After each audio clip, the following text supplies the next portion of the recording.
എല്ലാവർക്കും നമസ്കാരം. ആരും അറിയാതൊരു സംഭവമാണ് ഞാനിപ്പോൾ കാണിക്കാൻ പോകുന്നത്. അതായത് നമ്മുടെ ഖഡ്ഗം എന്ന് പറയുന്ന കോഴിയില്ലേ, ഖഡ്ഗം, അത് അടയിരിക്കുന്ന സ്ഥലം ഞാൻ കണ്ടുപിടിച്ചു. ഇവൻ 2 ആഴ്ചയായിട്ട് മിസ്സിങ് ആയിരുന്നു കൂട്ടിൽ. ഞാൻ പതുങ്ങിയിരുന്ന് ഇവൻ എവിടാ പോകുന്നതെന്ന് വളരെ സൂക്ഷ്മമായിട്ട് നിരീക്ഷണത്തിൽ ഞാൻ കണ്ടുപിടിച്ചു. ഒരു CBI ഡയറക്ടറേറ്റിനും അപ്പുറമാണ് സംഭവം. അങ്ങനെ ഞാൻ ഇത് കണ്ടോ, ഈ വഴിയേ ഇങ്ങനെ നടന്ന് വന്ന് ഇതൊരു കാടാണ്. ഇവിടെ വേറെ ആരും വരുന്നൊരു സ്ഥലമല്ല, വളരെ ഭയാനകമാണ്. പക്ഷേ നമ്മുടെ ഖഡ്ഗം ഒരാഴ്ചയായിട്ട് ഈ കോഴിയെ കാണുന്നില്ല. അങ്ങനെ തപ്പി ഒടുവിൽ ഞാൻ അവൻ്റെ സങ്കേതം കണ്ടുപിടിച്ചു.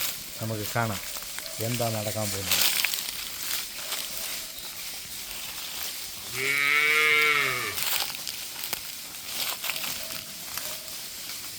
ഇത് കണ്ടോ, ആശാൻ ഇവിടെ ഇരിപ്പുണ്ട്. ഞാൻ കാണിച്ചു തരാം സംഭവം എന്താണെന്ന് നോക്കാം. ഇതിന് എന്തിനാണ് ഇങ്ങനെ ഇരിക്കുന്നതെന്ന് നമുക്ക് കണ്ടുപിടിക്കാം. എന്തിനാണ് ഇവനെ എനിക്ക് വേണം, ഞാനത് പക്ഷേ ഇവനെ കൊണ്ടേ പോകുള്ളൂ. ഇവനെ ഞാൻ എന്താണ് ഇവിടെ വന്നിരിക്കുന്നതിൻ്റെ ഉദ്ദേശം നമുക്ക് നോക്കാം.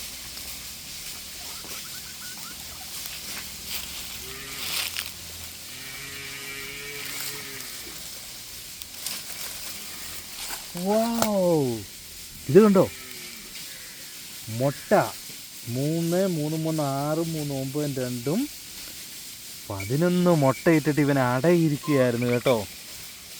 അതാണ് സംഭവം. ഇവനെ മിസ്സായത്. സോറി. നിന്നെ ഞാൻ തിരിച്ച് നിൻ്റെ കൂട്ടിലേക്ക് തന്നെ വിടും. പൊയ്ക്കോ.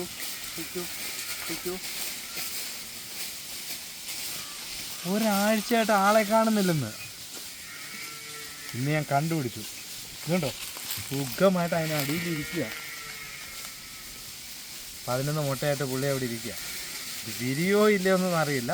നമുക്ക് എന്തായാലും നോക്കാം. കാരണം അടുത്ത ആഴ്ച മഴയാണ്. അതിനു മുമ്പ് വിരിഞ്ഞ് 10 കുഞ്ഞുങ്ങളെ കിട്ടിയ നഷ്ടമുണ്ടോ? എന്തായാലും അവനെ ഞാൻ ശല്യം ചെയ്യുന്നില്ല. ബായ്.